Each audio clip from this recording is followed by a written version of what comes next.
What's up, everyone, and welcome back to Bobby's Big Board. Today, we're diving into one of the most important and controversial position groups in this year's NFL Draft, the quarterbacks. This 2025 QB class is all over the place. You've got raw athletes with massive upside, experienced pocket passers with clean mechanics, and some guys who might be boom or bust depending on where they land. I've spent hours diving into the film, tracking their production, mechanics, and even how they operate under pressure. Whether you're an NFL fan, a Dynasty player, or just love breaking down tape, this list is based on what I believe translates to the next level, not just hyper projections. If you're new here, make sure to subscribe and turn on that notification bell. We've got more film breakdowns, rankings, and rookie draft coverage coming all season long. All right, let's get into it. Here are my top 10 rookie quarterbacks in the 2025 NFL Draft.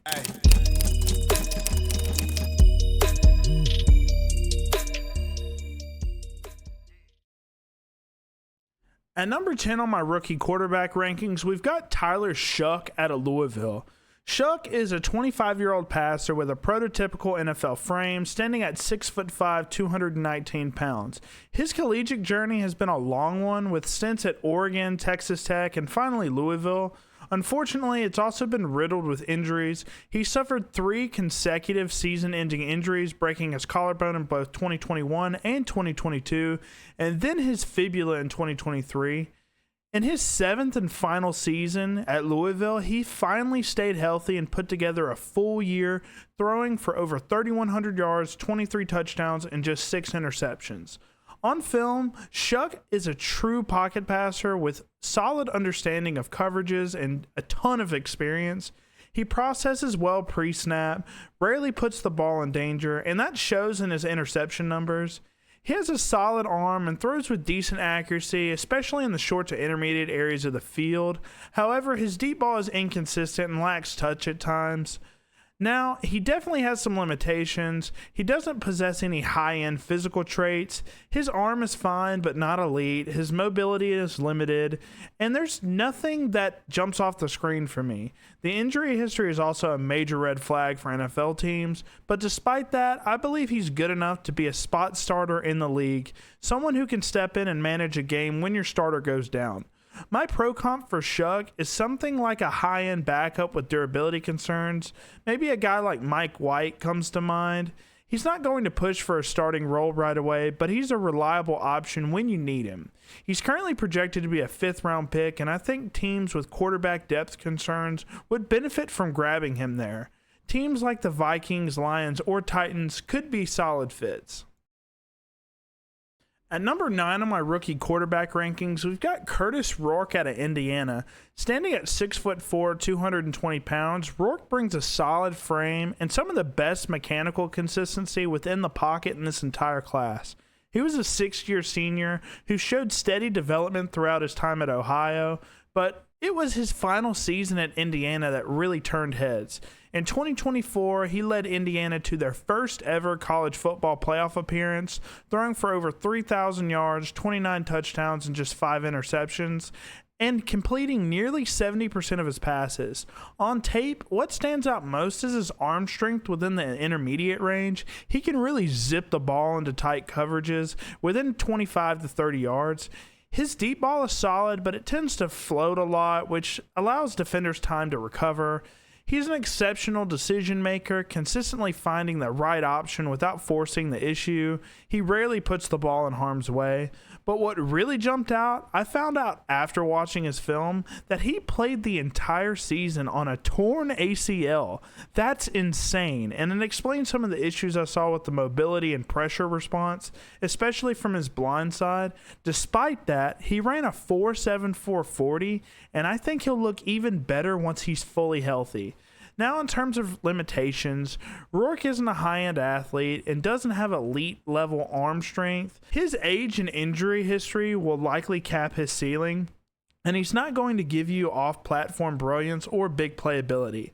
My pro comp for Rourke is Nick Mullins. He's a tough, polished quarterback with the smarts and accuracy to be a high-end backup, and possibly even a bridge starter for a team that needs stability. He's currently projected to be a 5th-round pick, primarily due to the injury concerns and his age. I'd love to see him land with a team that has uncertainty at the quarterback position. Pittsburgh, Cleveland, or even the Giants could be ideal spots for him, and he could possibly push for starts there. At number 8 on my rookie quarterback rankings, we've got Gabriel out of Oregon. At 5'11", 205 pounds, size is going to be his biggest obstacle at the next level, specifically when it comes to seeing over the middle of the field behind NFL-sized offensive lines. That's a big reason why he's this far down on my list, even though I believe his overall QB talent is quite strong. Gabriel was a 6-year senior and put together one of the most consistent college careers in history, finishing with an NCAA record 155 career passing touchdowns.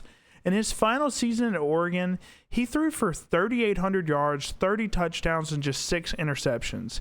He thrives in RPO-heavy offenses, and while he had excellent weapons at Oregon, success in RPO-heavy offenses is largely on the QB's shoulders. His pre-snap reads and post-snap decision-making are both excellent, and he's never thrown more than 7 interceptions in a single season. Gabriel has an average arm overall. His short to intermediate accuracy is solid, but his deep balls lack zip, which could result in issues at the next level, especially against faster NFL safeties. He showed solid mobility, nothing flashy, but enough to escape pressure and extend plays. His pocket presence is another plus. He knows when to climb the pocket or scramble and has a good feel for pressure. Now, when it comes to limitations, the size is a legitimate concern. 5'11" QBs are rare, and even fewer succeed without elite traits. His deep ball velocity isn't great, and he doesn't offer high-end physical tools. My pro comp for Gabriel is Case Keenum, an undersized, experienced quarterback with strong football IQ, good short to midfield accuracy, and enough mobility to survive. Like Keenum, Gabriel can be a bridge starter or a high-end spot starter, and if he gets the right opportunity, he can produce. He's currently projected to be a 4th-round pick, and I'd love to see him land with a QB-needy team that has a veteran in its place. Somewhere like the Rams, Browns, or Giants would make a lot of sense for his development and potential to start in the near future. At number 7 on my rookie quarterback rankings, we've got Leonard out of Notre Dame. At 6'4", 216 pounds, Leonard has a prototypical NFL frame and brings some of the most impressive physical rushing upside in this class. After a strong sophomore year at Duke, he suffered an ankle injury early on in his junior season, then transferred to Notre Dame for his final year, where he led the Fighting Irish to a national championship appearance. Statistically, his numbers weren't elite. 2,800 yards, 21 touchdowns, just to 8 interceptions. But he also rushed for over 900 yards and a jaw-dropping 17 rushing touchdowns. On tape, he shows powerful downhill running ability, especially in the red zone where he's a real weapon. Notre Dame ran a run-heavy offense, so Leonard didn't get a ton of volume through the air, but when he did throw, he flashed some solid arm and decent accuracy. Particularly in the short to intermediate areas, his deep ball was inconsistent, but he showed enough flashes to suggest that there's something to work with. He's a good decision maker and looks comfortable operating within play action concepts. While his mechanics and pocket footwork still need polish, he's not raw to the point of being unplayable, just inexperienced. Now, in terms of limitations, Leonard still needs time to develop as a passer. His mechanics can break down under pressure, and he hasn't had the reps needed to build consistency. He'd benefit from sitting behind a veteran QB for a year or two to refine his game. My pro comp for Leonard is Daniel Jones. Both are big physical quarterbacks with underrated athleticism and goal line rushing ability. Like Jones, Leonard has the tools to become a starter, but needs to iron out the inconsistencies in his passing game to reach that true ceiling. He's currently projected to be a 4th-round pick, though I wouldn't be surprised if a team grabs him in the late 3rd based on traits and rushing upside. He'd be an ideal fit for a team with a veteran QB already in place, like the Giants, Rams, or Seahawks, where he can develop over time. At number 6 on my rookie quarterback rankings, we've got Jaylen Milro out of Alabama. In terms of raw production, Milro had a unique stat line in his final season, 2,800 passing yards, 16 touchdowns, and 11 interceptions, but where he really made noise was on the ground, rushing for over 700 yards and a jaw-dropping 20 rushing touchdowns. That kind of red zone dominance from a QB is rare and speaks to just how dangerous he can be as a runner. At 6'2", 217 pounds, Milro has the frame and athleticism to survive and thrive in today's NFL. He's by far the fastest and most explosive quarterback in this draft class, an elite athlete who can change the game with his legs alone. But as a passer, things get more complicated. He has a solid arm, but I wouldn't call it elite like some others have. His accuracy was inconsistent at every level. He missed too many easy throws and struggled with ball placement under pressure. His deep ball could be beautiful at times, hitting jaw-dropping throws down the sideline, but just as often he'd miss by a mile. One of the biggest concerns I have is his ability to read defenses. He made some really questionable decisions, especially over the middle of the field, and his 11 interceptions reflect that lack of consistency in his processing. In terms of limitations, Milro is still a very raw passer. His mechanics need work. He doesn't always throw in rhythm, and his decision-making isn't where it needs to be for him to be a starter early on in his career. My pro comp for Jaylen Milro is Justin Fields, but a version that's less polished as a passer than Fields was coming out of Ohio State. He has similar game-breaking rushing ability and size, but he's going to need a few years of coaching and development before he's ready to lead an NFL offense full-time. He's currently projected to be a third-round pick, but I wouldn't be surprised if a team falls in love with his upside and takes him in the second round. I'd love to see him land with a team where he doesn't have to start right away. Somewhere like the Raiders, Giants, or Colts would be ideal for him to sit, learn, and refine his passing mechanics. I truly believe Milro has the highest upside of any QB in this class. If he puts it together in the next few years, he could very well end up being the QB1 of this draft class, but right now, the red flags in the passing game are too big for me to place him any higher. At number 5 on my rookie quarterback rankings, we've got Shadur Sanders out of Colorado. He's most people's QB2, and I just don't quite see it the same way. At 6'2", 212 pounds, he has an average build for an NFL quarterback. Nothing concerning there, but nothing special either. Let's start with what he does well, because there's a lot to like. Shadur Sanders is the most accurate quarterback in this class. His intermediate accuracy, touch, and anticipatory throws are truly impressive. He consistently hits receivers in stride and shows a real understanding of throwing into space rather than just at the target. I know there's been talk about character concerns or issues in interviews, but from everything I've seen, he just seems like a confident young quarterback. Nothing I've heard raised red flags for me personally. Now, the concerns, first and foremost, his arm talent underwhelmed me, especially on deep balls. I don't think he can consistently push the ball down more than maybe 40 yards down the field with zip, which could limit him schematically. That might not be a massive issue, since the NFL is more about intermediate accuracy and quick game rhythm, but it's still worth noting. Where I get more concerned with is his pocket presence. He had a really bad habit of drifting backwards in the pocket, which creates awful angles for his offensive line and often results in 15-plus yard sacks. Those are drive killers in the NFL. He does occasionally step up and reset, but it's not consistent at all. He's also limited athletically, which he was able to extend plays in college.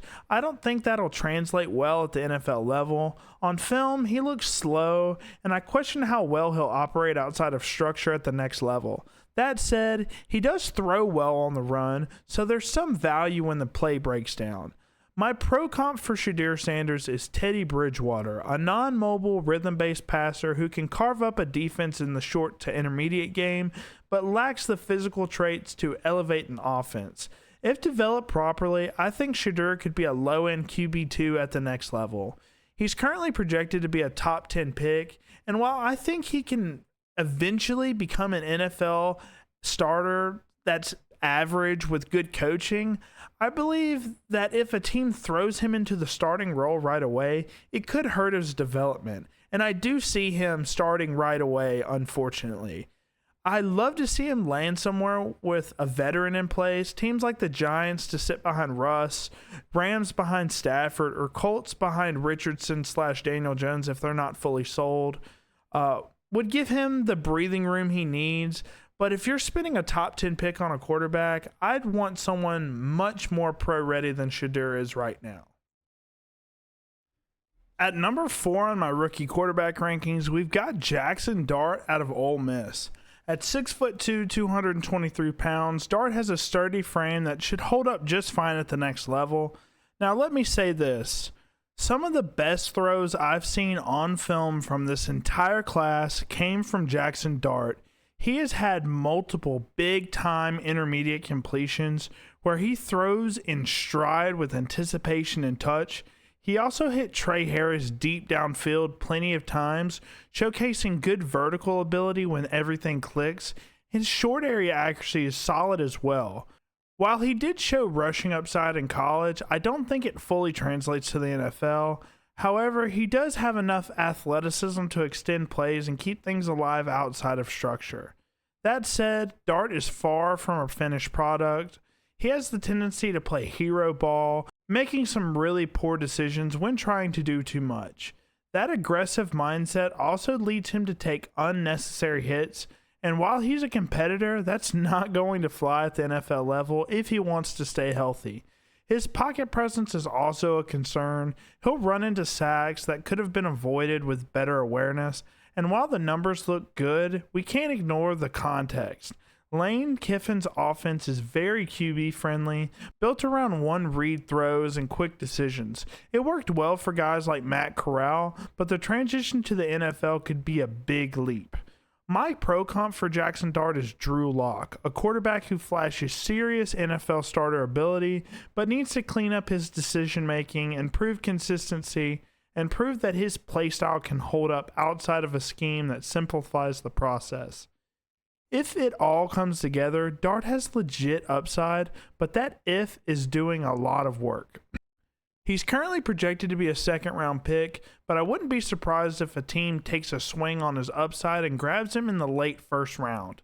Teams like the Saints, Steelers, or Seahawks, organizations with a bridge QB in place, would be ideal landing spots for him to sit and develop before being thrown into action. At number 3 on my rookie quarterback rankings, we've got Will Howard, the big-bodied signal caller out of Ohio State. Standing at 6'4", 232 pounds, Howard has a prototypical NFL frame and plays like it. Over the course of his 5-year college career, he simply found ways to win, from leading Kansas State to multiple conference championships to winning a national title with Ohio State in his senior year. Howard showed steady improvement each season, culminating in a strong final year with over 4,000 passing yards, 35 touchdowns, and just 10 interceptions. To me, he might be the most complete quarterback in this class when it comes to passing mechanics, decision-making, and functional rushing upside. He's surgical in the short to intermediate range with consistently accurate ball placement and a quick release.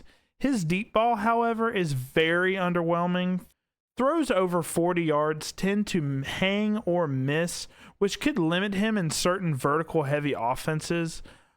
One of the most impressive things on film is his processing ability.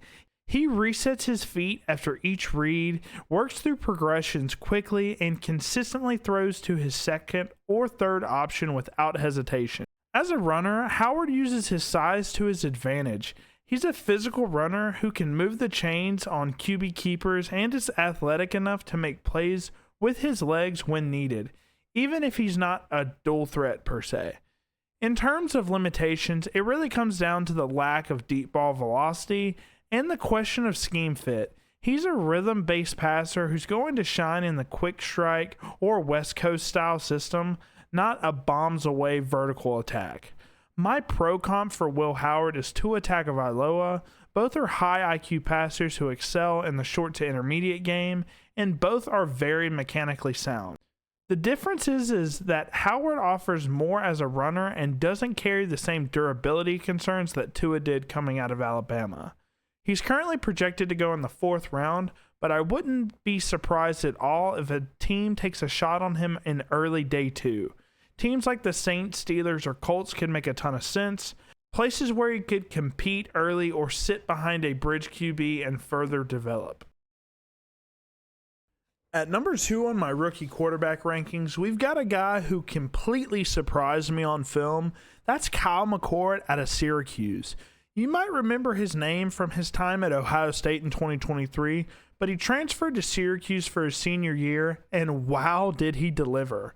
Standing at 6'3", 213 pounds, McCord has a solid NFL frame, and he brings the strongest arm in this draft class. What blew me away was how he made some absolutely insane throws. Tight window lasers, deep shots with zip, and off-platform bombs that most QBs simply can't make. In 2024, he led the entire country in passing yards, putting up nearly 4,800 yards, 34 touchdowns, and 12 interceptions. On film, McCord shows the ability to zip the ball into the tightest windows with ridiculous velocity and consistently makes every throw on the field. But he's more than just a cannon. His mechanics are sound, his football IQ is high, and he shows the ability to extend plays outside the pocket and throw accurately on the run. Yes, he had 12 interceptions, but 5 of those came in one game versus Pitt, and several of those weren't even entirely on him. There were tipped passes, route miscommunications, and a few instances where he simply got fooled by exotic coverages. He's a gunslinger, no doubt, but he also shows the ability to check it down when needed. In terms of limitations, he's not going to bring you much in the rushing game. While he can escape and create a bit outside of structure, he's not someone who's going to put up 300 to 400 yards on the ground per year. My pro comp for Kyle McCord is Baker Mayfield. Mayfield may be a little more mobile, but the rest is nearly identical in terms of his strong arm, confident mindset, accurate on the move, and thrives on energy and momentum. McCord is currently projected to be a 4th round pick, which could delay his opportunity to start, but when a team realizes what they have in this kid, I truly believe he'll be propelled into a starting role, and he's going to surprise a lot of people.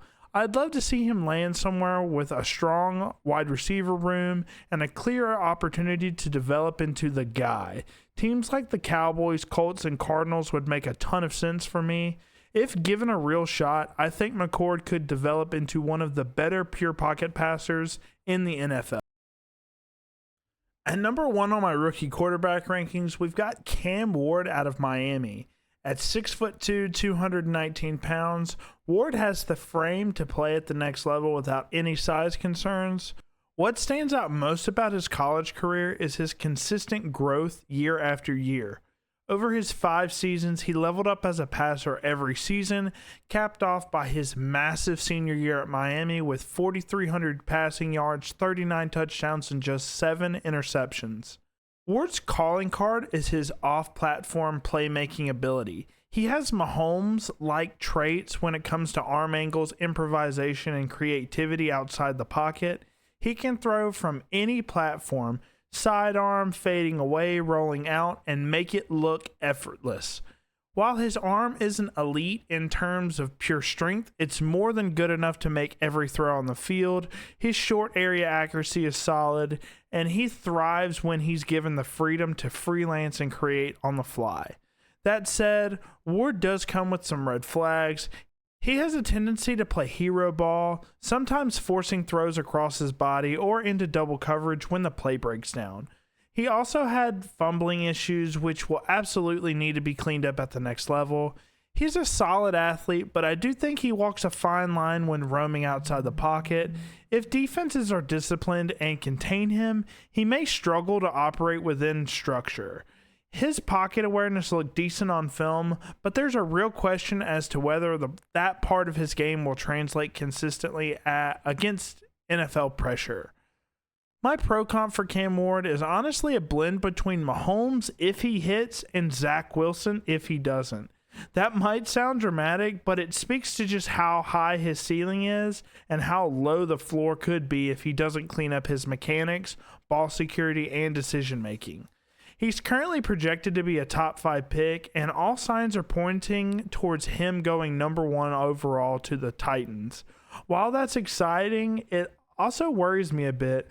Tennessee's offense is in rough shape, with a questionable offensive line and a wide receiver room headlined by 30-year-old Calvin Ridley. It's not the most ideal situation for a quarterback who's likely going to start from day one. Other teams I'd like to see him land with include the Browns or the Saints, rosters that could support his development and let him settle in before throwing him into the fire.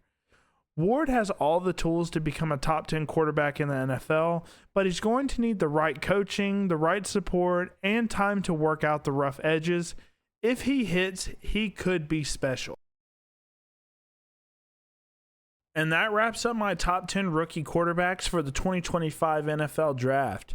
There's a lot of variety in this class, some polished passers, some raw athletes, and a couple guys who could either break out or bust depending on where they land. Let me know in the comments who your QB1 is, who I'm too high or too low on, and who you think is going to surprise everyone at the next level.